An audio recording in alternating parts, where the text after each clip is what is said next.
everyone, this is Fantasy-esque and welcome back to Season 2 of Royal Clan in ClanGen, the Warrior Cats clan generator game.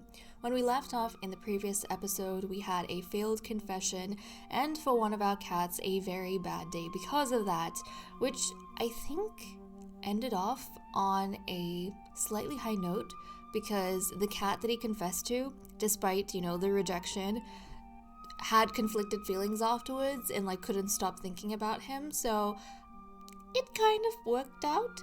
But this episode is going to be one focused on healing and inner peace for those said conflicted cats and anyone else in the clan who is having some troubles with their maybe hateful emotions.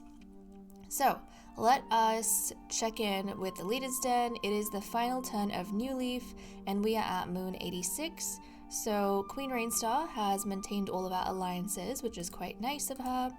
On to events. Icicle Speck's running nose is gone. Icicle Speck is caught outside the clan's territory. Don't worry guys, he's not actually caught by two legs or anything. He was just prancing around outside and someone in the clan saw him. Cinnamon Paw is glad that his stomachache is finally gone, and rumors reach your clan that the rogue Bleak has died recently, or one of our 7 clan cats, Bleak, has died. So I think she was one of the newer cats brought in, so we have lost a female over there, but it's okay. I think we have a couple still. Actually, how many females do we have in 7 clan? Actually, I think we only have 1 female in 7 clan. That's Flower. Actually, Flower is the only other female we have. That's okay though, because we have Rainstar, so we're not, things are not that dire just yet. But okay. It seems as though, other than Freezever, who sprained his leg in the last episode, everyone else is in good spirits. Let's check up on the Medicine Cat Den. Icicle Speck's running nose has healed. Freezefoe was given Elder Leaves as treatment for sprain. Cinnamon Paw was given Mallow as treatment for stomachache, and then the stomachache healed, which I'm glad for, because we don't want him to have any sort of problems in terms of falling behind. But I don't think it was serious enough for him to stay back from patrols, but still, it could have been distracting. And then Icicle Speck gathered Raspberry and timed this moon. Now let's check up on the relationships. Scorchmoss notices how rude Quillrunner is being to a clanmate. Scorchmoss and Cinnamon Paw plan all their days together. Scorchmoss was caught enjoying a moonlit stroll with Flailstorm last night. Okay, ever since they became mates, I don't think I've seen them interact too much. But and when we do see them interact, it's again Scorchmoss with the max love she has for Flailstorm, who is trying to get them to do something together. She's kind of initiating a lot of these moments between them, whereas Flailstorm, it's almost as though he's secured her affections by becoming mates, but he's not putting any effort into it. Flailstorm gives Icicle Speck a big piece of fresh kill. The clan likes one of Ghost Feather's suggestions, but it was just Icicle Speck's reworded. Flailstorm and Frostfade roll up moss balls together. Flailstorm gets some good advice from Icicle Speck about something trivial. Shining Stripe worries that Foxclaw will never feel the same way he does. Shining Stripe? I thought we put all of that to rest, my boy. We were focusing on Queen Rainstar. Okay, well, I feel like sometimes maybe Queen Rainstar, especially because she fell in love with you in the last episode, but maybe the progress between Shining Stripe and Rainstar is so slow, and I don't know, it's so slow that maybe he starts, his mind starts wandering to other cats, but I don't know, because we also talked about how Shining Stripe is not the type of cat to have straying eyes. He's usually focused on, the one central interest. So I really don't know what's causing him to think about Foxclaw now. Okay, we'll keep an eye on that, I guess. Shining Stripe wants to ask a clanmate to eat with him, but they're busy with Foxclaw.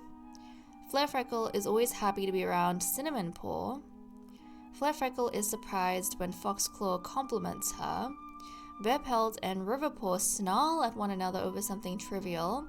Riverpaw smacks a spider off of Bearpelt. Inkfeather is surprised when Queen Rainstar compliments her. Inkfeather and Cinnamon Paw fill a puddle in the camp with sand together. Quillrunner wishes that a clanmate liked him as much as they like Cinnamon Paw. After Quill Runner tidies up an area, Cinnamon Paw accidentally messes it up again.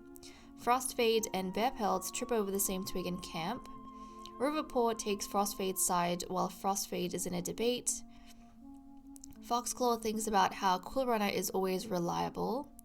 Ghostfeather is asking Inkfeather interesting questions, so some mother-son bonding. Ghostfeather gets a bunch of cats up for morning stretches, they don't like it. Ghostfeather told Bearpelt to stop padding after him like a lost kid. Okay, so I guess Ghostfeather, I mean, I don't know what's going on with Ghostfeather. He's been a little bit, I feel, all over the place. I had the, I don't know, sense at one point in time that a lot of cats were suddenly talking about Ghostfeather, but and Bearpelt has been one of those flirty cats, but you know, actually, because of how flirty Bearpelt is, maybe Ghostfeather is kind of just sick of his attentions and wants him to stop. A clanmate accuses Freezefur of copying one of Icicle Speck's jokes. Garlic Glow hears Cinnamon Paw laugh at a clanmate's joke even though it was lame. So some mother-son bonding. Cinnamon Paw, oh look at this, such a good son, gives his mother Garlic Glow a big piece of fresh kill. Queen Rainstar notices Scorchmoss doing something generous. Foxclaw yawns while Queen Rainstar is trying to tell him something. Cinnamon Paw is complaining that Quill Runner never does anything helpful. And Riverpaw learns that Bearpelt has been misleading him about something trivial. Okay, so that's all we have for events. There are a few things that stood out to me, but I wonder if I can pick up on them when we look at relationships in a second. But let's wrap up over here and move on to the cat list. Okay, let's continue with our cat list. So first up, we're gonna get a reminder on our loyalties over here. In terms of relationships, there are only two things that stood out to me. The first one, and it'll be good to kind of clarify what's going on in his head, was with Shining Stripe. And he has actually had a complete romance loss for Foxclaw. So whatever lingering romance he had beforehand, it's like completely gone at this point. I think the way we can interpret what we saw in events, which is, you know, him worrying that Foxclaw will never feel the same way, I think the better way to interpret this whole thing is that after having like the Queen's love confessed to him, Shining Stripe is thinking about some of these other lingering connections he has with cats that he started getting involved with before the Queen took him on as a mate. And he's realizing that what he has with the Queen, he'll never be able to get with anyone else. Like there's no depth of that kind with the other cats he was kind of getting to know, and so he's wanting to maybe, like, this realization is causing him to cut off that connection, or it's causing him to kind of lose whatever feelings or interest he might have had in them.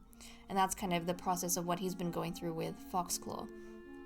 The next thing I noticed was with Bearpelt, and this cracked me up. But Bearpelt, guys, has had a romance gain with Ghostfeather, which is wild because if you guys remember from literally a few minutes ago, Ghostfeather told Bearpelt to stop following him around like a lost kit.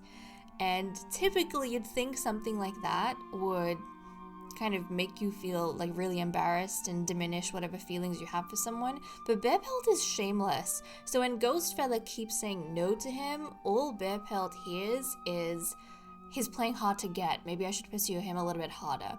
So Bearpelt is continuing with his flirtations, and I think for Ghostfeather, maybe he is starting to notice that Bearpelt is really flirtatious with like a bunch of cats, you know, Icicle Speck, but also Ghostfeather's own brother Foxclaw.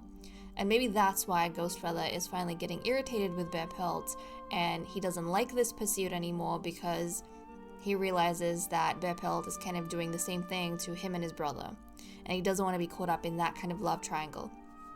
Especially because Ghostfeather, he is more focused on Flarefreckle. So yeah, he doesn't really have any feelings towards Bearpelt, he doesn't have any interest in that, and he doesn't want to entertain, you know, this rivalry suddenly that he might end up having with his brother because of someone like Bearpelt. So that's kind of what I saw between these two cats. Let's jump over to Inkfeather and see if she can give us a nice matchmaking session between Queen Rainstar and Shining Stripe. And platonic like comfort has increased, dislike and jealousy have decreased. So okay, I think, yeah, Rainstar, she is, she confessed in the last episode, maybe she's wanting to hold back a little bit in this one. And Shining Stripe, he's probably kind of lost in his own thoughts because of the recent realizations he's had with Foxclaw, and, he is maybe, not being as, present in this session because he's trying to clean up some other parts of his life. Okay, so there's that. Let's see what everyone's doing for the day. Queen Rainstar is looking forward to finding more prey as the snow melts. Garlic Glow has a list of complaints for Queen Rainstar. Icicle Speck saw a kitty pet sitting calmly next to a dog. Inkfeather saw a kitty pet with no fur at all. Shining Stripe casually insults his brother Bearpelt in passing. Okay, you know what? I could totally see Shining Stripe maybe, he never does this, but insulting Bearpelt because Ghostfeather said no and Bearpelt heard yes, and Shining Stripe's thinking what is wrong with you? I think that's probably what's going on. Flare Freckle thought she saw a cat, but turns out it's a two-legged object that just looks like one. Bearpelt is on a walk out in the territory. Quill Runner can't keep up with Scorchmoss. Frostfade is looking forward to the next gathering. Foxclaw wishes he could take the day off. Ghostfeather saw some wandering two-legs today. Freezefur takes pride in how well-run his patrols always are. Cinnamon Paw is sharing tongues with his younger brother Riverpaw, that's so cute. And then Riverpaw is chattering at the birds in the trees above. Scorchmoss is thinking about her life choices. And Flailstorm is complaining about thorns in his nest. Now, in terms of how the apprentices are going, let's take a look at rankings to see what's going on here. And Cinnamon Paw is still ahead of his brother and in line to get the title of Prince. He has 18 experience and his brother has 11, so he is quite far ahead of Riverpaw. Probably helps that he's so talented, but I think his mentor has been making really good training decisions for him as well, giving him, the freedom to go out on those smaller patrols and explore things. But okay, that is all we have for the cat list, so let's wrap up over here and move on to patrols. Okay, let's continue with patrols. We currently have 185 prey and we need 40, so we don't have to worry about food at all. Let's send out our Royal Physician, Icicle Speck, first off. Icicle Speck notices that the moss in the medicine cat den is getting old. He needs to go and gather some more. Proceed. Mouse dung. When Icicle Speck gets to that best moss gathering spot, he finds that some animal has dug up most of the moss. He'll have to leave the rest to repopulate before gathering from this spot again. Okay, now we're going to have a patrol of 6 and a patrol of 5. So let's see what arrangements are going to be made for them. Okay, so apparently both Cinnamon Paw and Riverpaw's mentors have decided that they are going to get some freedom. This is typical of Cinnamon Paw, but Riverpaw, get some freedom, and they're going to observe some of the other cats, come back and tell their mentors what they've learnt, which is fine. Ghostfeather, in this patrol we have Ghostfeather, Foxclaw, Cinnamon Paw, Riverpaw, Flare Freckle, and Bearpelt, so let's see what they get up to. There's a spring in their steps as the cats head out. Today looks like a good day for hunting. Proceed. The area the patrol chooses has been the subject of several recent hunts, and these hunting grounds are now sparsely populated with fearful, cautious prey. The patrol doesn't have any success. I feel like this is the second time the siblings have been sent out together in a bigger patrol, and they have not been able to get anything. It's been sparse hunting, which is quite unfortunate, but oh well, what can you do? You have good days and then you have those days. Frostfade, in the next patrol we have Frostfade, Quill Runner, Shining Stripe, Garlic Glow, and Queen Rainstar. So let's see what they get up to. The patrol looks around for something to disguise their scent while hunting. Proceed. Garlic Glow leads them to some deer droppings in the forest. It's not clean, but it's extremely effective, and the patrol hunts well. A large amount of prey is brought to camp. Look at that! Good on you, Garlic Glow. Good on you. And now we have 245 prey. Oh my goodness. So even though the youngsters are struggling a little bit with the hunting, which is kind of surprising because their mentors seem like decent hunters, or at least, Frostfade is. The other cats, the older cats, are actually managing to grab a whole bunch of food for us, which is really, really good. But okay, guys, I think that was actually a pretty decent episode for us. A lot of, for some of the cats, kind of thinking, and, we had a little bit of shamelessness and bear pelts. But actually, Shining Stripe and bear pelts, I mean, they were the ones who kind of had things to do in this episode. The two brothers, Shining Stripe and bear pelts, I feel like were kind of the stars. But okay, guys, with that said and done, I'm going to leave off here. Thank you so much for watching. I hope you all enjoyed, and I will see you all next time. Bye-bye.